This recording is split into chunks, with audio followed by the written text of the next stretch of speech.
Corona काल में प्रदेश सरकार ने बाहरी राज्यों से आने वाले पर्यटकों के लिए बिना आरटीपीसीआर रिपोर्ट की एंट्री खोल दी है, लेकिन बाहरी राज्यों से आने वाले मजदूर कामगारों के लिए प्रशासन की तरफ से आरटीपीसीआर नेगेटिव रिपोर्ट अनिवार्य की गई है। प्रशासन की तरफ से आगामी फल सब्जियों के सीजन को ध्यान में रखते हुए ये निर्णय लिया है ताकि कोरोना महामारी के दौर में आगामी सीजन में किसानों बागवानों के उत्पाद के कारोबार में कोई दिक्कतें परेशानी न आए, जिससे सब्जी मंडी में बड़ी संख्या में मजदूर वे व्यापारी कारोबार के लिए देश के विभिन्न राज्यों से मंडियों में पहुंचते हैं। ऐसे में सब्जी मंडी में कोरोना संक्रमण फैलने से कारोबार में नुकसान हो सकता है, जिसके लिए प्रशासन की तरफ से बाहरी राज्यों से आने वाले मजदूरों व व्यापारियों को आरटीपीसीआर की नेगेटिव रिपोर्ट अनिवार्य कर दी गई है।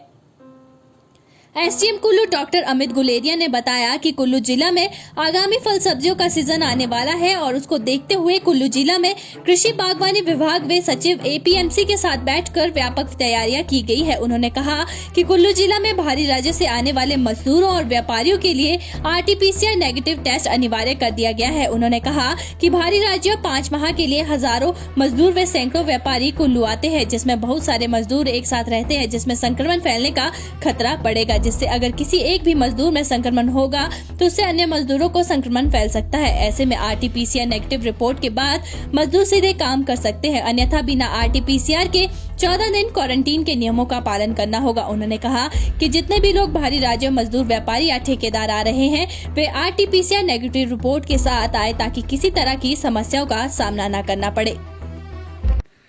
जी हाँ, जैसा कि अभी हम जानते ही हैं कि जो हमारा ये फ्रूट सीज़न है और वेजिटेबल सीज़न है 2021 वो बिल्कुल आने ही वाला है, बिल्कुल हमारे सिर पे है। तो इसके लिए व्यापक तैयारियां जो है जिला प्रशासन कुल्लू के द्वारा हॉर्टिकल्चर विभाग और जो सेक्रेटरी एपीएमसी हैं सब्जी मंडी के, उनके साथ बैठकर काफ़ी विचार विमर्श के बाद हम इस निर्णय पे पहुंचे हैं कि जो बाहर से हमारे जैसे लेबर आती है, बहुत सारे ठेकेदार आते हैं, आड़ती लोग आते हैं, जैसा पिछले साल भी किया गया था। पिछले साल तो हमने क्वारंटाइन का एक प्रोविज़न रखा था जिसमें 14 दिन उनको क्वारंटाइन करते थे और 14 दिन क्वारंटाइन करने के बाद फिर उसके बाद लेबर को अलाउ किया जाता था हॉर्टिकल्चर के कार्य के लिए, चाहे सब्जी मंडी में। लेकिन यह देखा गया कि 14 दिन क्वारंटाइन करने से काफ़ी इन्हें नुकसान होता है, क्योंकि थोड़े गरीब तबके से लेबर क्लास हमारी आती है और उनका आर्थिक नुकसान को उठाना पड़ता है। अतएव इस बार यह निर्धारित किया गया है कि जैसे अगर वो सीधे आरटीपीसीआर लेकर आते हैं आड़ती लोग अपने लेबर्स के, तो उसके बाद फिर वो सीधे ही उनको सब्जी मंडी में या जैसे बगीचे में लेबर आती है तो सीधे सीधे उनको वहाँ एंगेज कर दिया जाएगा। इससे संक्रमण फैलने का खतरा काफ़ी कम हो जाएगा, क्योंकि हम देखते हैं कि जो लेबर है हमारी वो 4-5 महीनों के लिए यहाँ रहती है, सितंबर अक्टूबर तक यहाँ रहती है और पूरी सारा दिन वहीं रहती है, सोते भी इकट्ठे हैं। तो इससे संक्रमण का खतरा भी, अगर किसी एक में भी कोरोना के लक्षण होंगे तो उसके फैलने का खतरा बहुत अधिक होता है। तो इस करके ये बहुत ज़रूरी है, सावधानी रखना बहुत ज़रूरी है, क्योंकि हमारी सब्जी मंडी बंद नहीं होनी चाहिए। इससे हमारे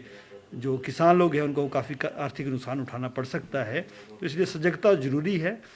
मेरा यही निवेदन है सभी आड़तियों से, व्यापारियों से, जितने किसान हैं, कि जो भी लेबर आ रही है बाहर से वो अपने पूरे आरटीपीसीआर करा के आए, नेगेटिव रिपोर्ट लेके आए और वो तत्काल ही फिर अपने कार्य में जुट जाए, अन्यथा फिर उन्हें 14 दिन क्वारंटाइन होना पड़े। जी हाँ, जो हमारा सरकारी आंकड़ा है वो ये कहता है कि लगभग 3,500 के आसपास जो हमारी लेबर है वो सब्जी मंडी में आती है, जिसमें आड़ती लोग भी होते हैं, व्यापारी लोग भी होते हैं, सभी मिला के कुल 3,500 पूरे एक सीज़न में आती हैं। तो अभी वर्तमान की यदि हम बात करें तो लगभग अभी 350 के आसपास हमारी लेबर आ चुकी है और जुलाई 15 तक के बाद जो है ये काफ़ी रफ्तार पकड़ लेगी। पंजाब केसरी टीवी के लिए कुल्लू से दिलीप ठाकुर की रिपोर्ट।